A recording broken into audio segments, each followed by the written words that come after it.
ప్రభువైన యేసుక్రీస్తు నామంలో మీ అందరు కూడా వందనాలు. ప్రైజ్లా అందరూ బాగున్నారు కదా. మనం గతంలో మరి పరిశుద్ధ బైబిల్ గ్రంథంలో యోహాను సువార్త 9వ అధ్యాయము చూస్తూ వచ్చాం. ప్రభువైన యేసుక్రీస్తు వారు ఆ మార్గంలో పోవచ్చినప్పుడు ఒక మనుషుడిని కనుక్కొని తను మరి పుట్టిగుడ్డివాడిగా ఉన్నప్పుడు వీడి కానీ వీడి కన్నవారి కానీ ఏ పాపం చేశారు అన్నప్పుడు వీడి కానీ వీడి కన్నవారి కానీ ఏ పాపం చేయలేదు, దేవుని మహిమపరచడానికి వీడి గుడ్డివాడిగా పుట్టాడని కొంత చూసాం. అదే ఈరోజు 9వ అధ్యాయము ఆలోచన చూస్తే ప్రభువైన యేసుక్రీస్తు వారు అక్కడ తనని మరి కింద చదువుతాను. మనం ఆయన ఇట్లా చెప్పి నేల మీద ఉమ్ము వేసి బురద పూసి వాడి కన్నులకి పూశాడు. అంటే ప్రభువైన యేసుక్రీస్తు వారు ఆయన ఏదైనా చేయగలడు. మత్తయి సువార్త 8వ అధ్యాయము 3వ వచనంలో చూస్తే ఆయన అక్కడ వాడిని ముట్టి బాగు చేశాడు. ఇదే యోహాను సువార్త 4వ అధ్యాయం 50వ వచనంలో చూస్తే వాడెక్కడో దూరాన ఉన్నాడు, నీ కుమారుడు బతికున్నాడు వెళ్ళు అని చెప్పాడు. అంటే ప్రభువైన యేసుక్రీస్తు వారు ఆయన చేసే కార్యాలు ఆశ్చర్యమైన ఆ యొక్క మెరకలు మనం ఎవరు కూడా ఊహించలేం. అంటే ఆయన పద్ధతిలో ఆయన ఇష్టంలో చేస్తాడు, దానికి మనం విధేయులై ఉండాలి. ఇక్కడ బురద పూసి ఇక్కడ అంటాడు వెళ్ళి, ఇక్కడ అంటాడు ఉమ్ముతో బురద పూసి కన్నుల మీద పూసి బురద పూసి నీవు సిలోయము కోనేటిలోకి వెళ్ళి కడుక్కోమంటాడు. బురద పూసాడు, సీలోనే కోనేట్లోకి వెళ్ళి కడుక్కోమనగానే ఆ కోనేట్లో కడుక్కోగానే అక్కడ వెంటనే వాడు చూపు పొందాడు. అక్కడ పేరు ఏముంటుందంటే సిలోయిం అనగా పంపబడిన వారు. ప్రభువైన యేసుక్రీస్తు వారు నీ కొరకు నా కొరకు ఈ లోకానికి వచ్చాడు.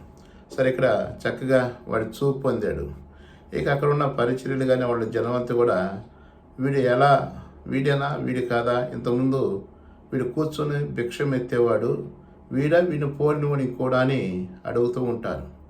అంటే వీడికి చూపు వచ్చిందని ఆనందించకుండా, వీడు బాగుపడ్డాడని ఆనందించకుండా విమర్శించడానికి చాలా ప్రయత్నం చేస్తూ ఉంటారు.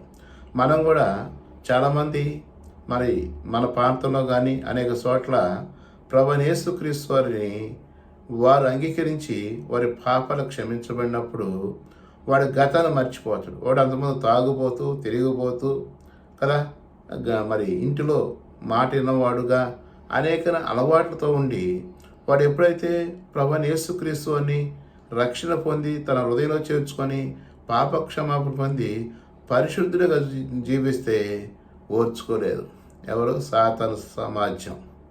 అంటే వీడి చెడిపోయినా పర్లేదు, వీడు రోగం వచ్చినా చనిపోయినా పర్లేదు, కానీ యేసు ప్రభువును అంగీకరించకూడదు. అంటే యేసు ప్రభువును అంగీకరిస్తే ఈ లోకరీత్యగా మరి ఆత్మీయంగా మేలు జరుగుతుంది, శారీరకంగా మేలు జరుగుతుంది.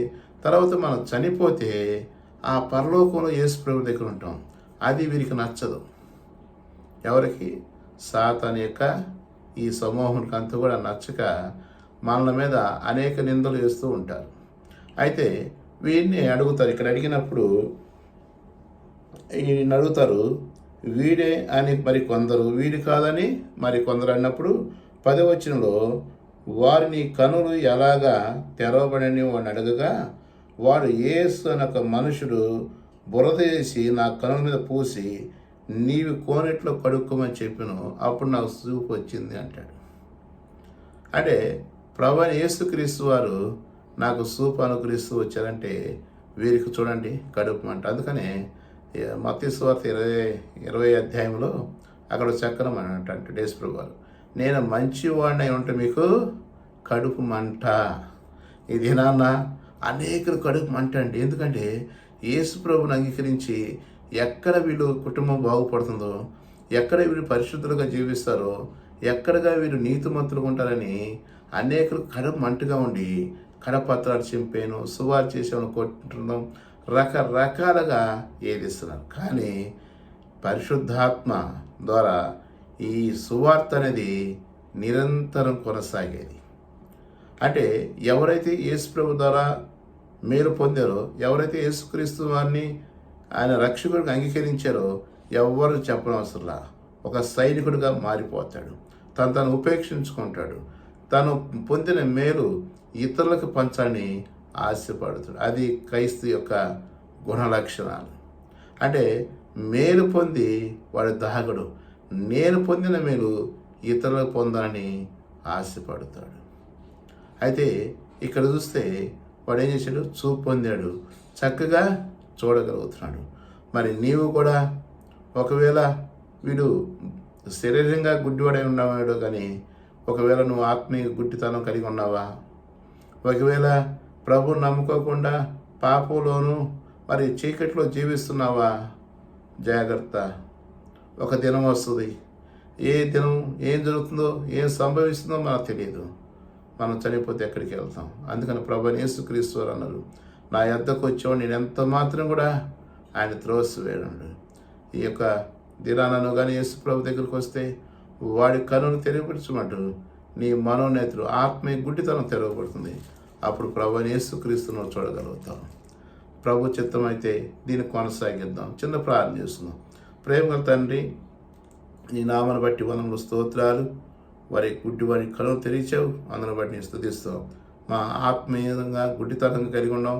పాపాన్ని గుడ్డితనం ఉన్న ప్రభు మా మనోనేతలు తెరవని యేసుక్రీస్తు నామమున ప్రార్థిస్తున్నాం తండ్రి. ఆమేన్. Praise lord.